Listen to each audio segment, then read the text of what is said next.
बढ़ाते जाते हैं। ऐसे हमारे जीवन में एक एक वारंट आया, एक एक संदेश आया, एक एक संकेत आया। बाल सफेद हुए तो हमने मेहंदी लगाकर काला बाल कर लिया, और आंखों पे आया बुढ़ापा तो हमने चश्मे लगा ली, और हमने और को तो बेवकूफ बनाया सो बनाया, पर यमराज को भी बेवकूफ बनाया, क्योंकि हम स्वयं बेवकूफ है इसलिए दूसरे को बेवकूफ बनाते हैं। तो देखिए फिर क्या है, तीजा बुढ़ापा दांतों पे आया, तीजा बुढ़ापा दांतों पे आया, ने बाल को बनाई रे धोखा दे गई जवानी, ने बाल को बनाई रे धोखा दे गई जवानी।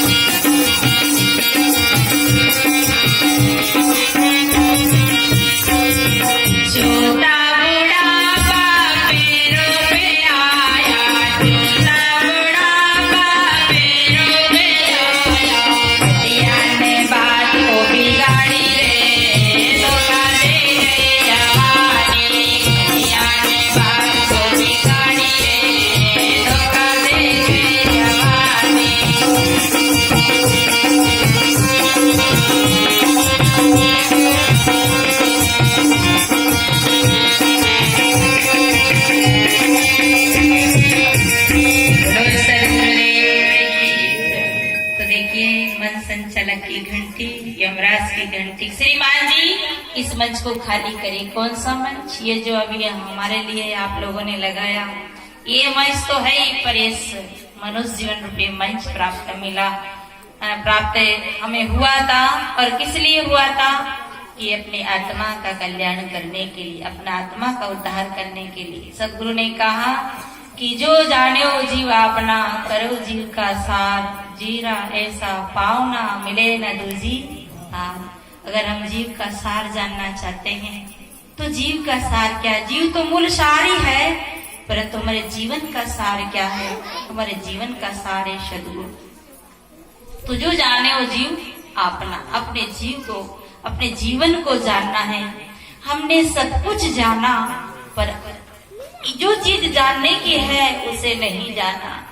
खेती करना जाना, बाड़ी करना जाना, बिजनेस व्यापार करना जाना, मकान दुकान बनाना जाना, गाड़ी चलाना जाना, हवाई जहाज चलाना भी जान लिया, ट्रेन चलाना भी जान लिया, सब कुछ चलाना जान लिया, पर अपने जीवन को चलाना नहीं जाना। काश हम गाड़ी चलाना नहीं जानते तो कोई ना कोई ड्राइवर गाड़ी चला ही देता। काश हम मकान बनाना नहीं जानते तो कोई ना कोई मकान भी बना देता। अगर हमें खेती करने भी नहीं आता तो कोई ना कोई खेती भी कर देता। काश हमें अपना जीवन चलाना आ जाता तो आज हाईवे रोड हमारे लिए कम नहीं पड़ता। जब भाई लोग शराब की बोतल पी के चलते हैं तो उनके लिए हाईवे रोड भी कम पड़ जाता है। कैसे चलते हैं? जैसे कि बंदर कहे कि गधा कहे कि हाथी कहे, क्योंकि हमें अपना जीवन चलाने नहीं आया। और जीवन चलाने नहीं आया, जीवन जीने नहीं आया तो क्या जाना? सब कुछ जाना और अपने जीवन को नहीं जाना। सदगुरु का सटीक ज्ञान, सरल ज्ञान, बहुत उत्तम बात। लोग रामायण को जानते हैं, गीता को जानते हैं, भागवत को जानते हैं। रामायण की चौपाइयों को गाने लग जाएंगे तो पूरा रामायण कंठस्थ सुना देंगे, परंतु राम जैसा जीवन जीना नहीं आया, भरत जैसा जीवन जीना नहीं आया। आज देखो उनका नाम अमर हो गया। लोग उनका, हर कथाकार उनका नाम लेते हैं। क्यों लेते हैं? कि जब अयोध्या की जो गद्दी इधर राम ने परित्याग किया तो उधर भरत ने भी परित्याग कर दिया। दोनों ही तरफ से फुटबॉल हो गई। इधर राम ने लात मारी तो उधर भरत ने भी लात मार दी, क्योंकि उन्हें जीना आया और जीकर गए। तो हम भी अपने जीवन को जाने। सदगुरु कहते जो जाने वो जीव अपना, अपने जीव को जानो।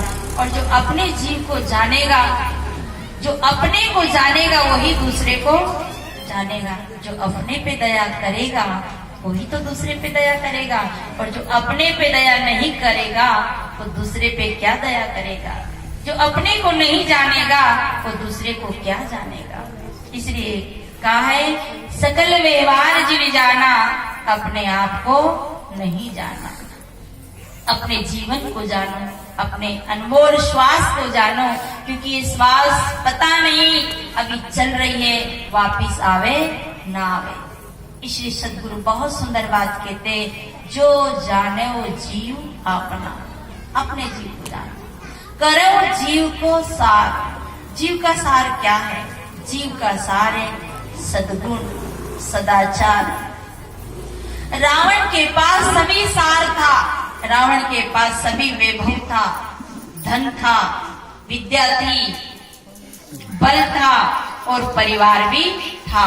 आप सब सुनते हैं 1 लख पूत 1.25 लाख नाती, परंतु सब सार होते हुए भी रावण का जीवन आसार हो गया, क्योंकि वही राम थे और वही रावण था। राम ने राज भी राम के पास नहीं रहा, परिवार भी राम के पास नहीं रहा, राम के पास केवल सदाचार रहा और सद्विचार रहा। और सद्विचार से राम ने अपने जीवन में विजय प्राप्त किया, जंगलों में जाकर के भी विजय प्राप्त किया। और रावण के पास राम ने बंदर भालू को अपना मित्र बना लिया। कहते हैं कि हनुमान को लोग बंदर कहते हैं, उनको अपना मित्र बना लिया। जामवंत को लोग भालू कहते हैं, उनको अपना मित्र बना लिया। लोग कहते हैं, पारक सिद्धांत नहीं मानता है, लोग कहते हैं हाँ भाई बंदर भालू को भी अपना मित्र बना लिया और बना करके उनसे मित्रता कर लिया।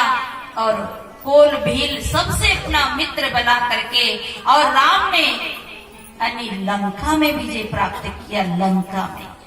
और हम तो अपनी मन की लंका ही नहीं जीत पा रहे, हम तो अपने मन के रावण को ही नहीं मार पा रहे, हम तो अपनी इच्छाओं की खोज में चलते हैं। तो देखिए, और रावण सब कुछ होकर के, रावण ने सब कुछ था रावण के पास, कहते सोने की लंका थी रावण के पास, और इतना बड़ा परिवार था रावण के पास, कहते कुंभकर्ण जैसा भाई था रावण के पास, और विभीषण जैसा सदाचारी भाई था, पर उसको भी एक लात मार करके राज से बाहर कर दिया, क्योंकि सब कुछ जाना पर उसने अपने आप को नहीं जाना, सार को नहीं जाना। और जिसने सार नहीं जाना उसने क्या जाना। हम लोग भी यही करते हैं, हम अपने भाई को भाई नहीं समझते हैं। कई लोग, हम जाते हैं ना गांव में, तो पूछते हैं कि महाराज आप कौन जात के हो? हमसे पूछते हैं कि महाराज आप कौन जात के हो? हम उधर कोटा की तरफ थे, ऐसे घूमने जा रहे तो एक माता, एक भैया पूछा कि महाराज आप कौन जात के? तो हमने कहा कि चश्मा लग रही थी उनके, का चश्मा खोलो चश्मा। अरे चश्मा नहीं, मैं पूछ रहा हूँ कौन जात का। मैं जानती तो थी पर मुझे तो तर्क करना ही था, तो मैंने कहा चश्मा खोलो, फिर देखो कौन जात के हैं हम, कैसी जात लग रही है। गाय, बकरी, भैंस, मुर्गी, छिपकली, गिलेरी, इन जात की लग रही है हम। चश्मा खोल के देखो। तो कहा कि अरे आप मजाक करते हो। तेरी मजाक नहीं, फिर वो यूं समझा कि हो सकता है कि ये नहीं समझ पाए होंगे। तो कहा महाराज हम ये पूछ रहे आप कौन दूध हो? मैंने कहा आपको कौन सा दूध चाहिए, बकरी का कि मुर्गी का कि गाय का कि भैंस का, किसका दूध चाहिए? आप दूध की बात करते हो। सदगुरु कबीर ने कहा है, जाति न पूछे साधु की, पूछ लीजिए ज्ञान, मोल करो तलवार का। तुम्हें तलवार से सार है, तुम्हें उस म्यान को कैसे क्या लेना? जो सार वस्तु है उसको पूछो, पर सार को नहीं पूछते। जाति न पूछे साधु की, पूछ लीजिए ज्ञान, मोल करो तलवार का, पड़ा रहने दो म्यान। सदगुरु से भी पूछा है और सदगुरु ने कहा हम तुम एके नो, एके प्राण व्यापे हो, एके जनी जना संसारा, कौन ज्ञान से भयो किनारा। तुम और हम एक ही लोई, एक ही खून है, तुम्हारे और हमारे एक ही खून है। अगर एक घर में 4 जाति में 4 बच्चे ने जन्म लिया, हिंदू, मुसलमान, सिख, ईसाई के बच्चे ने जन्म लिया हो, और उसे चौराहे पे रख दो, पूछो एक अनजान व्यक्ति से कि ये बच्चा किसका है तो नहीं बता पाए। बताओ ये हिंदू का है कि मुसलमान का है कि क्षत्रिय का है कि राजपूत का है, नहीं बता पाएंगे, क्योंकि हम सार नहीं पकड़ते, हम आसार में भागे चले जा रहे हैं। गुरु कहते हैं हम तुम एक ही तो लोह है, एक ही तो खून है, और हम तुम में क्या फर्क है। हम तुम एक ही लोह, एक ही प्राण व्यापे मोह, तुम्हारे में और हमारे में एक ही प्राण है। प्राण निकल जाए तो हमारे मिट्टी का ढांचा बेकार हो जाए, कोई काम का नहीं रहे। हम तुम एके लो एके प्राण व्यापे मोह, एके जनी जना संसारा, कौन ज्ञान से भयो निनारा। एक बूंद से सृष्टि रची, को ब्राह्मण को शूद्रा, बताओ तो सर। एक ही नेम विधि का हमारा सबका शरीर है, पर हम जात पूछते हैं, सार नहीं पूछते कि जीवन का सार किसके जीवन में था। देखिए सार सबरी ने पूछा, सार राम ने पूछा, सार मीरा ने पूछा, क्योंकि सबरी के जीवन का सार राम ने जाना, और राम ने ये जाना कि जाति की तो सबरी है, भीलों के घर तो जन्म हुआ है, पर इसके अंदर भक्ति का सार है, भक्ति का निचोड़ है, इसके अंदर प्रेम है, इसके अंदर करुणा है, इसकी आत्मा भक्ति में डूबी हुई है। इसे राम ने सबरी के जीवन का सार लेकर के, और सबरी के यहाँ क्या खाए, बेर खाए। हम तो 10 बार सोचते हैं, हम पारकी भी सोचते हैं कि इनका हाथ झूठा है, इन्हें यूं पानी पी लिया, इनका गिलास ऐसा है, परंतु राम ने ये भी नहीं देखा। मीरा ने देखा, मीरा का जन्म क्षत्रिय कुल में हुआ, पर उन्हें रविदास जी से सार लिया। और सार कब लिया, कहते हैं मीरा जब रविदास जी से मिलने गई तो पत्र भेजा कि मेवाड़ की रानी मीरा आपसे मिलने आ रही है। तो उन्होंने कहा कि कह दो हम स्त्रियों से नहीं मिलते हैं, हम स्त्रियों से नहीं मिलते हैं। तो उत्तर दिया मीरा ने कि बता दो गुरु महाराज को, ये आत्मा स्त्री है कि पुरुष। कबीर साहब कहते हंस न नारी पुरुष है, ये जो आत्म तत्व है ये ना पुरुष है, ये ना नारी है। तो उत्तर दिया कि बता दो जो गुरु महाराज को कि जो ये बोलने वाली आत्म तत्व है वो स्त्री है कि पुरुष। तो गुरु ने कहा आने दो, क्योंकि उन्होंने सहार लिया, सहार जाना जीवन में सार। देखिए राम के गुरु वशिष्ठ जी महाराज है, और किससे जन्म हुआ, उर्वशी नाम की एक माता से उनका जन्म हुआ, और उन माता से जन्मे हुए को प्रभु राम गुरु बताते हैं, गुरु मानते हैं, और उनके सहार ज्ञान को लेते हैं। जब राम ने रावण को मारा तो लोगों ने पूछा कि प्रभु आपने इतने बड़े राक्षस रावण को कैसे मारा।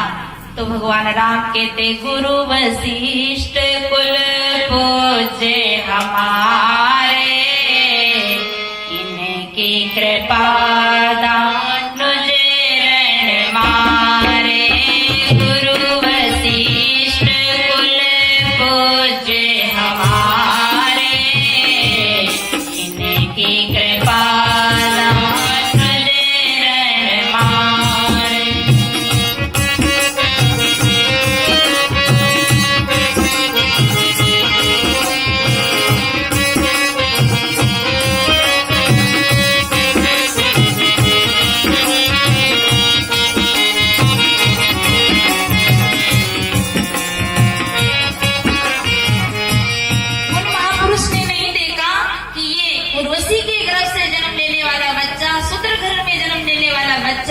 ये मेरा गुरु कैसे हो सकता, एक हरिजन के घर में जन्म लेने वाला बच्चा हमारा गुरु कैसे हो सकता है। परंतु सहार लीजिए, साधु ऐसा चाहिए जैसे हम सबको ने साधु है। आप समझ रहे इधर वाला साधु नहीं, हम सब साधु है, क्योंकि सार लेने आए हैं, जीव का सार समझने आए हैं। और सार सिद्धांत कबीर ने दर्शाया, और जिंदों का ज्ञान और मुर्दों का ज्ञान कराया कबीर ने। इसलिए जिंदा बोध दिया कबीर ने, सहार दिया कबीर ने। सबने तो ऊपर आकाश पाताल की बातें कही, पर कबीर ने जिंदा का बोध दिया, आत्मा का बोध दिया, परम सत्य का बोध दिया। इसे हम सार ले। सार जिन महापुरुषों ने आज पूजनीय हुए, उनने सबने सार लिया। दूध जमाते हो कि नहीं जमाते हो? और फिर जमा कर क्या करते हो? डिलोते हो, फिर क्या निकालते हो? छाछ निकालते हो? क्यों आता है? छाछ नहीं निकालते, घी, और घी में से भी और शुद्ध घी क्या निकालते? सार। तो हम सार निकाले, जीवन का सार, जीवन का शांति, जीवन का आनंद और जीवन का सार कबीर ने दिया। पर हम तो भाई को भी भाई नहीं समझते, तो बताओ हम सार कैसे ले पाएंगे? हम तो देखते इस घर का, और हम तो धर्म को भी धर्म नहीं मानते। ये हिंदू धर्म, ये मुस्लिम धर्म, ईसाई धर्म, अरे कितना धर्म। भाई का भाई धर्म नहीं समझता, दया धर्म नहीं समझता, करुणा धर्म नहीं समझता, परोपकार धर्म नहीं समझता। ये प्रकृति धर्म को समझती है, पर इंसान धर्म को नहीं समझता। ये हवाएं चल रही है, ये हवाएं धर्म समझती है। प्रत्येक प्राणी को हवा चाहिए, शूद्र को भी चाहिए, गरीब